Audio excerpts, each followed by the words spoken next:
Hey everyone, thank you so much for joining the Behind Company Lines podcast. Today we have Adam Feldman, CEO and co-founder at Crispify, an innovative automotive air quality management system that works to revolutionize the in-cabin user experience. We're going to dive into what that means. But Adam, thank you so much for joining the show. I'm really excited to learn more about your background, your experience, how you're disrupting the automotive industry in a very unique way. Before we get into all that, what were you doing before you started Crispify?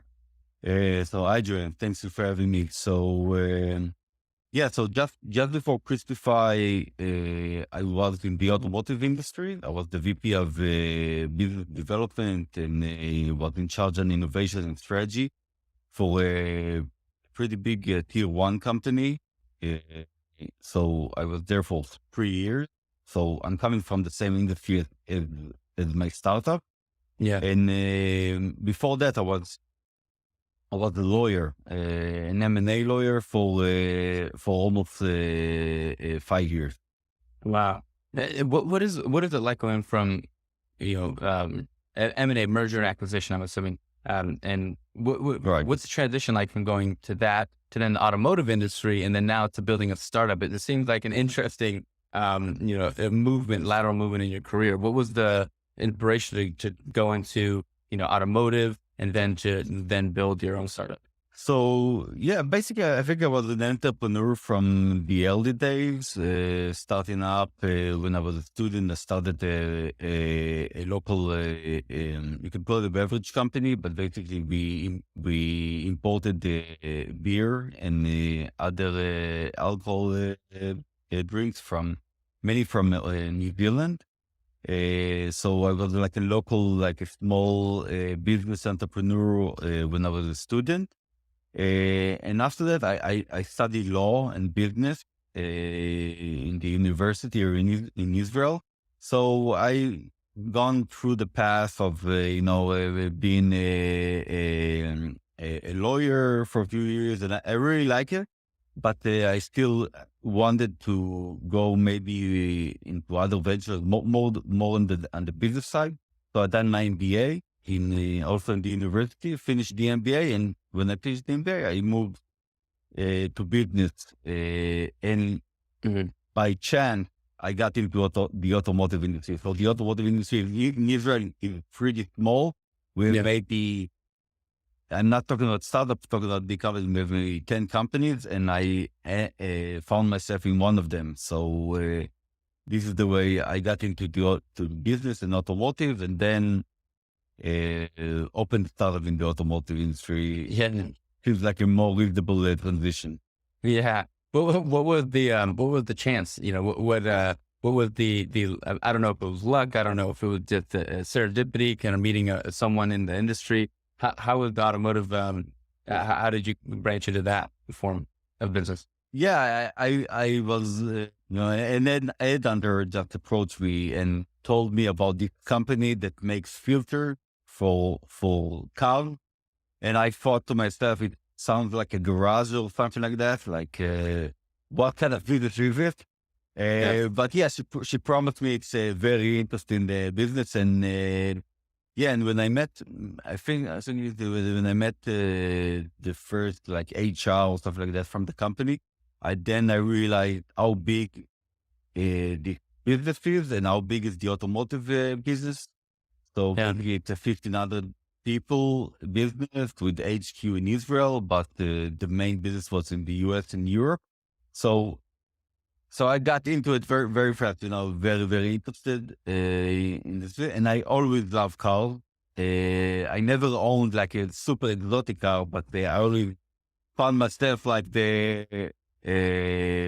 silly, cool car when I Yeah. was younger. So I love cars.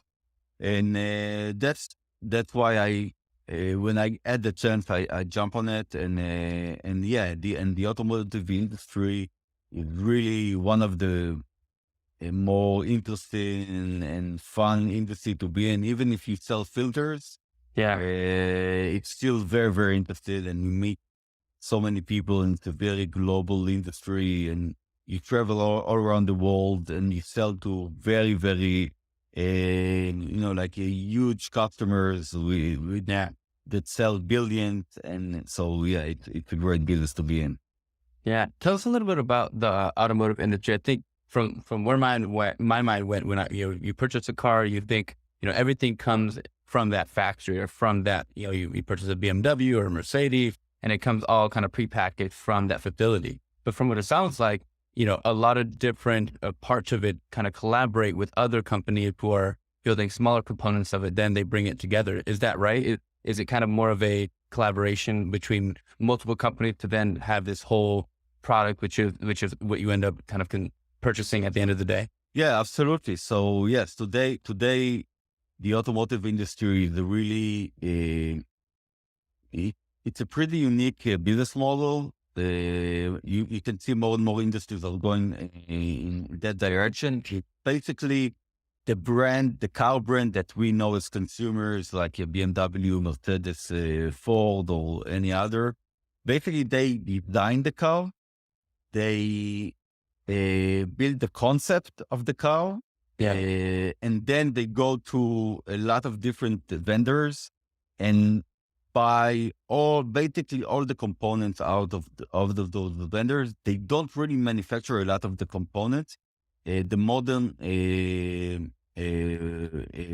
car brand, most of the time we manufacture maybe the powertrain, the engine, maybe transmission, those kind of parts, which are really the heart of the vehicle.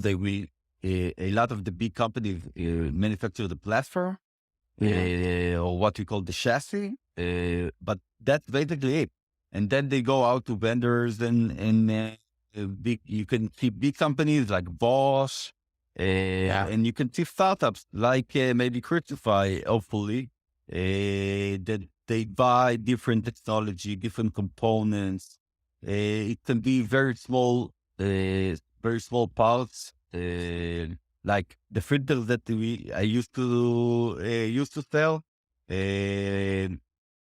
Up to really heavy technology, it's heavy components like Mobileye for autonomous driving or ADAS, or those types of technologies. It's so fascinating. And does the innovation, is it pushed from the bigger companies down to smaller companies or whoever their vendors are, or is it backwards? Is it vendors fighting for, I guess being a part of the best brands and working with the best car companies that are, selling either luxury vehicles or vehicles that are high volume? Where's the innovation coming from? Or is it a seesaw? Is it from both sides? Oh, that's a great question. So this is basically was my first question as the VP of innovation. Where's the innovation coming from? Okay, we are a vendor. In the automotive industry, basically the car brands are called OEMs, the manufacturers, or they assemble the vehicle and they promote it and they sell it to the consumers. And beneath them, there's the tier one, which is basically the big companies, Bosch, Magna, Mann+Hummel, and we, Purolator, more American brand, but you have a lot of different tier one supplier that supply directly to the car manufacturer, to the car brand. And then you have the tier two, which is basically the guys that build the component and sell to the tier one. So I asked the same question, where the innovation is coming from. So if I look at my previous company, we were like a tier two or tier one, depending on the deal. But okay, maybe if tomorrow morning we will manufacture the best kind of filter, best kind of technology, and what we build the technology and then we go to the car company and try to sell it, or should we talk with the car companies and understand from them where the market is going and where they are going, things like that. So basically, I think it's both. You have like the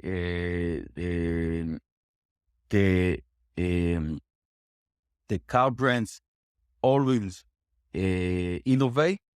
Their innovation coming from basically, I can say in general, it comes from two very strong streams. One is regulation. So when you see regulation now, when we talk about safety, it's a very strong, innovative factor. And you can look at pricing or brand power. So now the car industry, I think, from my point of view, Tesla made a huge impact on the car industry in the way they look at user experience. Yeah. So Tesla user experience is very, very different, especially if we talk about when they launched Tesla a few years ago. It's completely different, the user experience, from other car brands. Yeah. So car brands look at Tesla and now they're trying to build the same user experience. In order to do that, they going down the line to tier one, to their supplier, and asking for different kind of technologies in order to incorporate inside the vehicles. Other things are really regarding pricing. They trying to get for the next feature that people will pay for. Yeah. Another thing is business model. So now car companies talking about a subscription model. SaaS is very successful in other areas in the world. Why not automotive? Okay, you buy a car, now you pay for maybe for satellite radio. Why not paying for other kind of services that you can have in the car? So those kind of things really drive innovation. And when you are a startup, basically a startup, you can't really build a technology and then try to sell it. You build like what we did is like building like like a very crude MVP, or really a started like a prototype. Yeah. And then start talking with a lot of car companies and trying to figure out if this is something that you are interested in, is something that you will pay for. So in that sense, it comes a lot from them. They really control in the end what the consumer see and what the consumer buys. Yeah. Tell us a little bit about the inspiration behind Crispify and what led you down that rabbit hole, and how you're kind of increasing or affecting, the in-car experience positively. And just as an anecdote, I think the in-car experience is one of the things that frustrates me the most about a lot of cars. Whether it's the sound, whether it's the air system, it really does change, your experience if you're driving, 3 hours somewhere versus 6 hours versus somewhere longer. That whole experience, or on a hot day versus weather, the challenges. I've had, terrible cars where it was, my parents bought it for, I don't even know, $800. And then I've, had very nice cars that were older, but, really kept up over time. But back to you, what led you to Crispify, and how are you positively affecting the experience for all drivers in the different cars you're partnering with? Yeah. So basically, I was in the automotive industry. Part of my work was go to shows, exhibits, talk with customers, basically car brands and other tier one companies, talk about innovation, talk about what's the trend, what's new. And the thing that I saw then is that there are two very big trends. One is air quality, and it was before COVID. Now it's even bigger, but air quality was started to be a very big thing in 2017, 2018. In 2019, it was the World Health Organization put it on the list of the biggest risk for humankind in the future. So it was a very big thing, and it started to show in the automotive industry in forms of filters, like high-end filters, HEPA filters, filtration system, a lot of different components or hardware that was invented in order to tackle the problem of air quality inside the cabin. So basically, when you drive a car on the highway, whereas there's the high pollution on the outside, this pollution is entering into the cabin of the car. So you need something in order to get better air quality inside the vehicle. So this is one trend that I saw. And the other trend was the in-cabin experience. So basically, if you look in the autonomous vehicles of the future, they all look the same. It's like a box with four wheels. So there's not a lot of differentiators on the outside of the vehicle. And most of what I still believe when we will see autonomous vehicles on the road, most of if you want to spot the difference between those kind of car makers, you will see it mostly on the inside.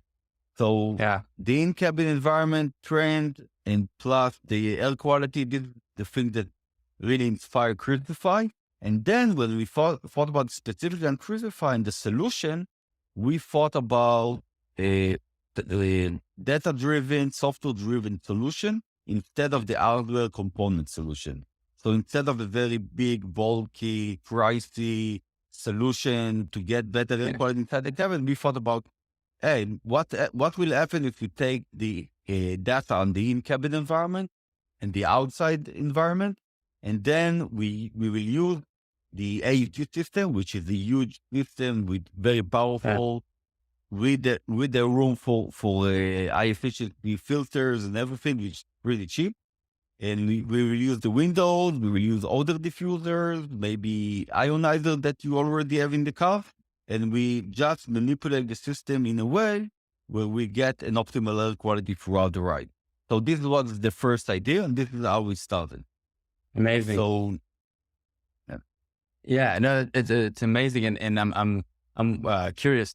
Now that you've kind of created a hyper intelligent system that uses the different components of the car to create a better airflow experience and a healthier one, which is exciting to hear. Are you now, or is the hope that companies are creating more of a structured kind of system beyond that in terms of like better hardware that can cooperate? How is it kind of evolving right now? Today, what we are doing is we are working with, on that system, we are working with car companies directly on building or incorporated our system inside their system. And every car company is different. Every car company has a different idea how it should work. So we have one very big car brand that look at our system and see it as part of the future of the future platform. What is in the future? The future platform is basically a fully connected vehicle. So we incorporate our system on the cloud. We manipulate and control the AT system, Windows system from the cloud. We are not, we don't need zero latency. So we are not like an ADAS system or an autonomous driving system. So we can be on the cloud.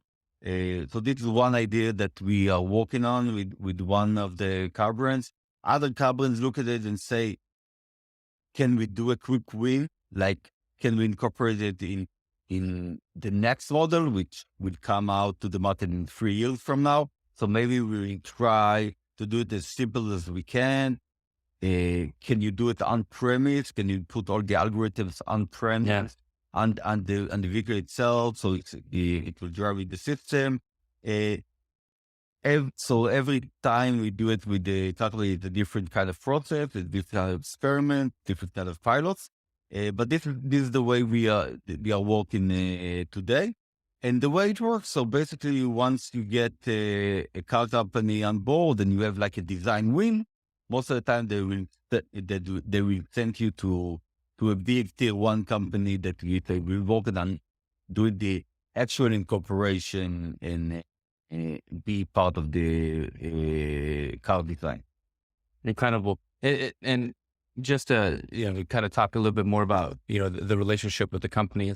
How do you go about building with different stakeholders, where one wants kind of one component or one wants your technology to integrate differently with their system versus another wants it to integrate in not a similar way, but in more of a short-term solution way? How do you balance out development in those two different areas when they have different goals?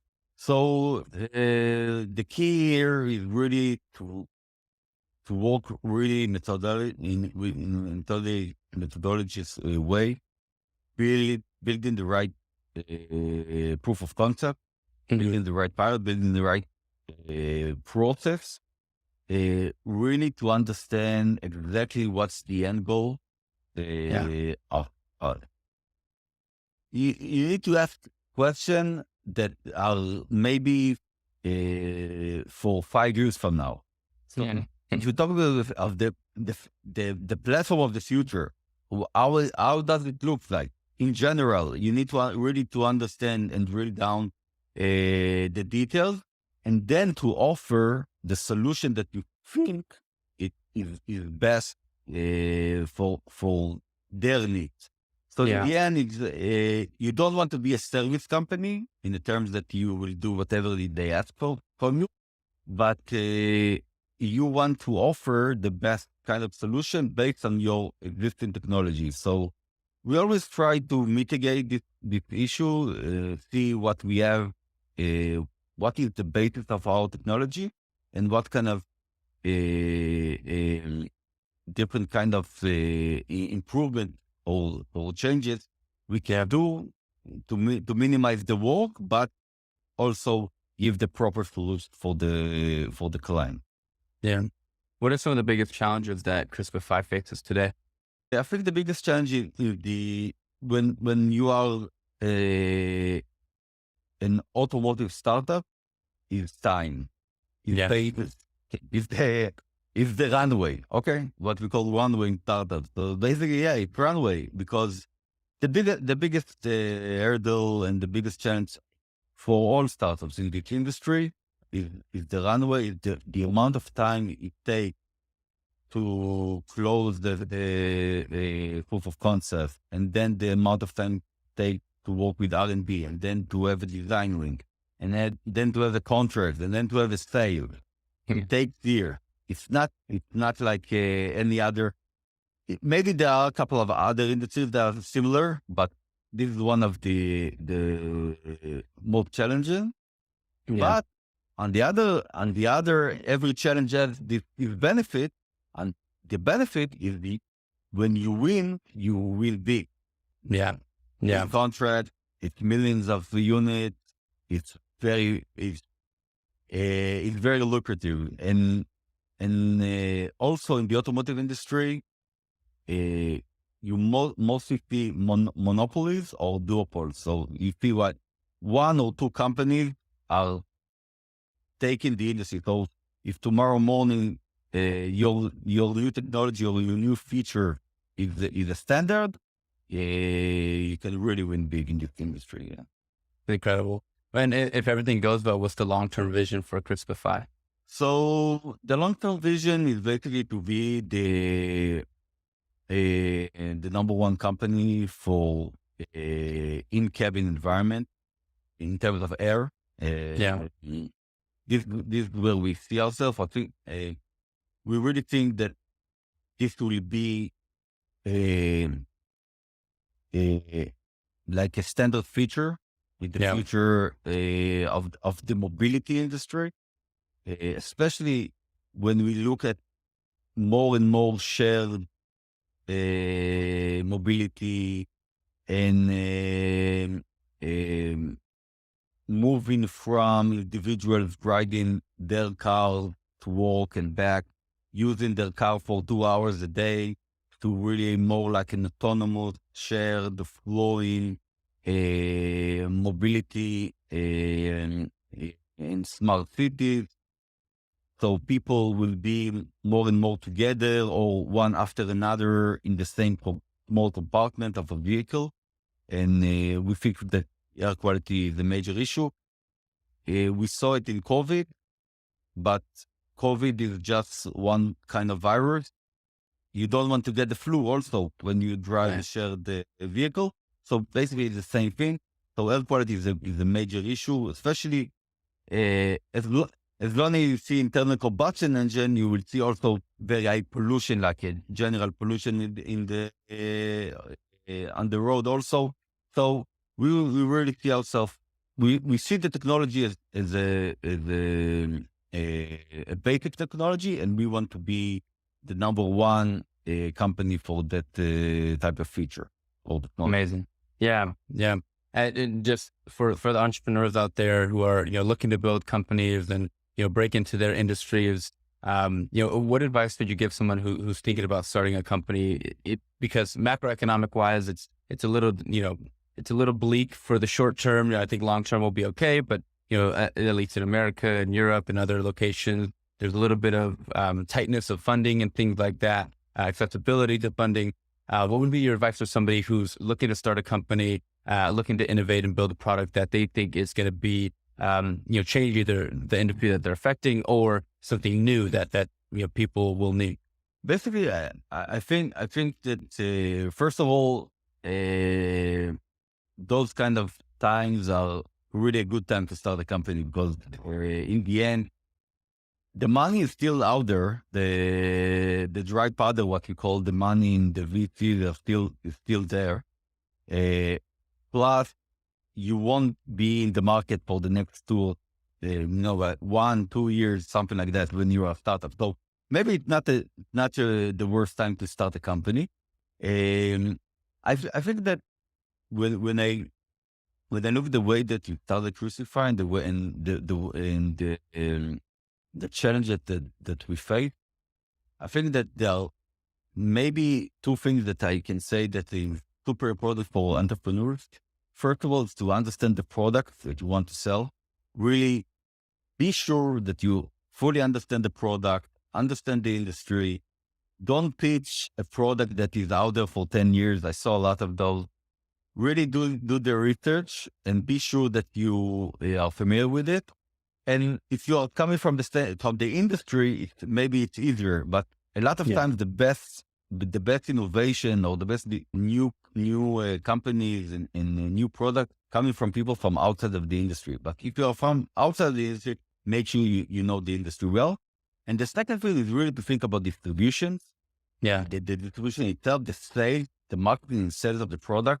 So if you are going to a way like Crispify is very like a global one-to-one sale. So if you want to start an automotive startup, you really need to travel all around the world, meet the people, meet the right person, get to the right person in every type of company. It's really, really hard and it's very personal, like one-to-one sale. So think about it. Do you want to do those kind of sales and those kind of sales, and you want to suffer from the sales cycle that takes a long time? Or do you you prefer to do like an online sale, product-led growth, a lot of other type of sales and marketing ways that may be better suitable for you? So, if you fit in some kind of a city that is far away from the industry you want to sell for, and you don't have the budget to travel, think about it. How are you going to do it? So I think if you got those two right, so it's much the path forward is much easier. Yeah. I always like to ask this question for my founders who join the show, one for selfish research, but also for my audience. What books or people, whether it was early in your career or now, have influenced you the most? Okay. So so I will be a little bit corny and say Elon Musk. I don't think that anybody in the automotive industry can say that he was influenced by Elon Musk. I think this is the guy that came from the outside and really changed the industry. I think the book on Toyota was amazing. If you are in the industry, it's an amazing book. Grit is an amazing book on how to keep the engine working. I think that there's a lot of different books that I read on the early stages of startup. I can't remember all the names, but there are a lot of it. I make sure to read all the time. So all the time I'm reading at least one book about entrepreneurship, about business. It's pretty, even if the book is not the best in the world, every time you read something, it's open your world a little bit more, and you have a lot of different pieces that you can piece together and think about things that you do in your day to day that you maybe should do a little bit different. Maybe there's something you didn't think about. So I think it's really super important. Books and podcasts about entrepreneurship also, it's really, it takes a lot of time from your day, but it's really valuable. Yeah. Well, thank you so much, Adam, for being on the show. Last little bit, I would like to give my founders time to give us their plugs. Let us know where we can support Crispify. What are your websites, your LinkedIn, your Twitters? Where can we be a part of the mission and be excited about the new innovation that you're doing? Sure, yeah. You can visit crispify.io, our website, and LinkedIn. You can find me on Adam Feldman. And yeah, happy to connect. Happy to, if anybody has any question, need any advice, need any push in any direction, I'd be happy to help. Yeah. Incredible. Well, I hope you enjoyed yourself, Adam, and thank you so much again for joining the podcast. Right. Thank you very much. Thank you for having me. Yeah.